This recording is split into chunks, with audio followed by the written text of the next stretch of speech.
May bansa pala sa mundo na ang mga nakatira doon wala ni isa ang mahirap. Lahat sila mayaman. Sa sobrang yaman ng bansang to, hindi na kailangan ng pamasahe sa bus at tren. Libre na. Sa sobrang yaman ng bansang to, ang 13th month pay nila, 150,000 pesos. Hindi lang 13th month pay ha, kundi 14th month hanggang 15th month. Ito ang pinakamayamang bansa sa buong mundo. At guess what? Hindi ito Amerika o UK or France. Maliit lang na bansa ito. Kasi liit lang ng buong Cavite at Batangas combined. Welcome to the Grand Duchy of Luxembourg. Imagine a country with only 660,000 people. Pero ang kita kada tao dito ay tumataginting na $128,000 or 7.4 million pesos kada taon. Ang tawag dyan ay GDP per capita. At ang Luxembourg ang number 1 sa buong mundo. Yan ay ayon mismo sa IMF. In easier terms, mas marami ang pera ng kada tao dito kumpara sa kahit na anong parte ng mundo. In short, lahat sila mayaman. Para lang ma-imagine mo, no? Kung dito ka tumira, ganito ang buhay mo. Sa Luxembourg, libre lahat ng public transport. Bus, tren, at tram. Kahit taga-ibang bansa ka. Kaya pag magbabakasyon ka dito, tanggalin mo na sa budget mo ang pamasahe. Kasi sagot na yan ng gobyerno nila since 2020. Libre din ang edukasyon doon. Mula kindergarten hanggang university. Walang tuition. Libre din ang kanilang healthcare. Pati eyeglasses mo worth 200 euros o 14,000 pesos kada taon ay sagot na ng gobyerno nila. At ang 13th month pay nila ay nasa 2,300 euros per month or 150,000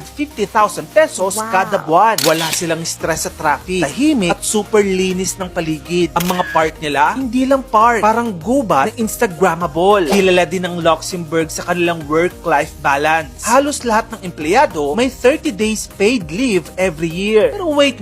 Paano nga ba sila yumaman? Strategic kasi ang location ng Luxembourg. Sila ay tinatawag na triple border country. Katabi niya ang Germany, France at Belgium. Perfect siya for trade and finance. Para siyang naging bodega ng pera sa gitna ng Europa. Ang Luxembourg ay second largest investment fund center in the world. Sunod lang sa US. Over 4,000 investment funds ang nasa Luxembourg. At ang asset nila, mahigit $6 trillion.